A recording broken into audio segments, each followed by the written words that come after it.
तू पाणे इंसाफ़ कर।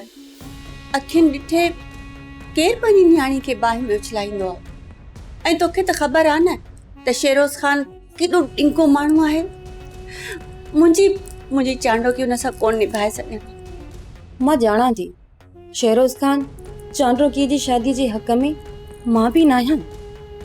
हिन शादी जे मामले में अकुल खां तव्हां कमु वठो, जीअं त ख़ान बहादुर खे बि इन ज़िद जी ख़बर न पवे ऐं मामलो सॼो सिधो थी वञे। अकुलमंदी जो तक़ाज़ा पूरा कंदे किथे मुंहिंजी धीअ जी ज़िंदगी बर्बाद न थी वञे।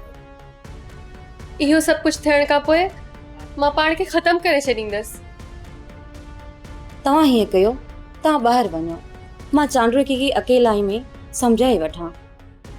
ठीकु आहे, मां वञां थी, पर तोखे मुंहिंजी धीअ चांडोकी जी पारत आहे। मां अहिड़ो हल थी कढां जंहिंमें नांग बि मरे ऐं लट बि बचे।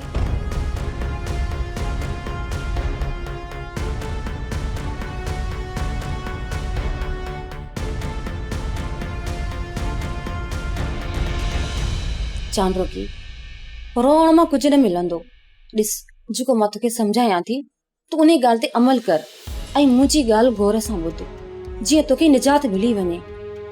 बसि जेका मां तोखे सलाह ॾियां न, तूं उन सलाह ते अमल कर।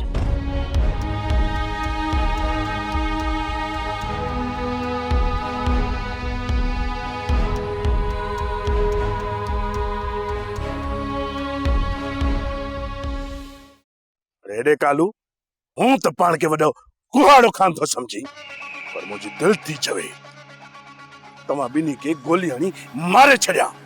बाबा साईं खे जेकॾहिं इहा ख़बर पहुची वई न त मां ॾोही आहियां, इहो विसारे छॾींदो त को मां हुनजो पुटु आहियां।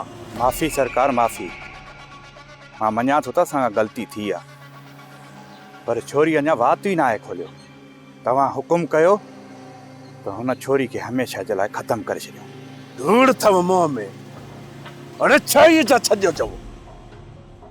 जॾहिं छोकिरी तव्हांजे हथ में हुई उन महिल कुझु बि न कयो, हाणे था चओ, हाणे था मोतबरी ॾेखारियो।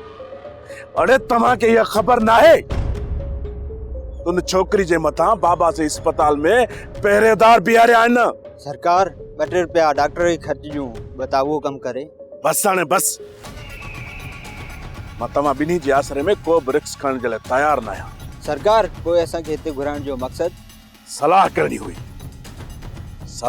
हुई त न कमदार धणी बख्श जो मां वात कीअं बंदि कयां, उहो असांजी ताड़ में आहे।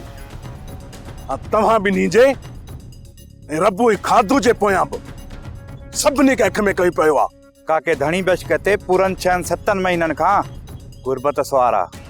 सरकार जॾहिं खान बहादुर उमिरो कराए अथसि, वॾो से नेकोकार बणिजी वेही रहियो आहे, सो मुड़ंदो कंहिंखां बि कोन।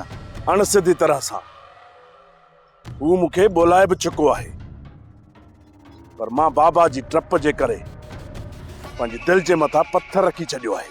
पोइ चओ त कमदार खे अॼु राति तकबीर विझी अचूं, पोइ कंडा तव्हां कढिजो। न कालो, ख़बरदार। कमदार जे हवाले सां जेकॾहिं ऊच नीच थी बि वई न त बाबा साईं जे कहर जी त तव्हांखे ख़बर बि आहे। बूटियूं बूटियूं करे असां सभिनी खे ॻोठ जे कुतनि खे खाराईंदो। ॿुधो सरकार, पाण खे मता माई फापुल कम अचे, इन छोरी ज़ीनत जे हवाले सां। हा कालो, मुमकिन भी आहे को असांजी मदद भी करे सके थी, पर ज़ाइफा ज़ात आहे, उन ते एतिरो तकड़ो भरोसो भी नथा करे सघूं। उन कंहिंसां बेड़ी बाप कढी न त पोइ त मुंहिंजे लाइ क़यामत अची वेंदी। मूंखे भला कहिड़े नाग खाधो जो इन छोरी खे अगवा कयमि ऐं पंहिंजे लाइ मुसीबत पैदा कयमि। वेरुन जी वस्ती, वेरुन जी वस्ती। सब्सक्राइब कयो असांजो official YouTube channel Singh TV HD drama ऐं वधीक अपडेट लाइ बेल आइकन खे क्लिक करियो।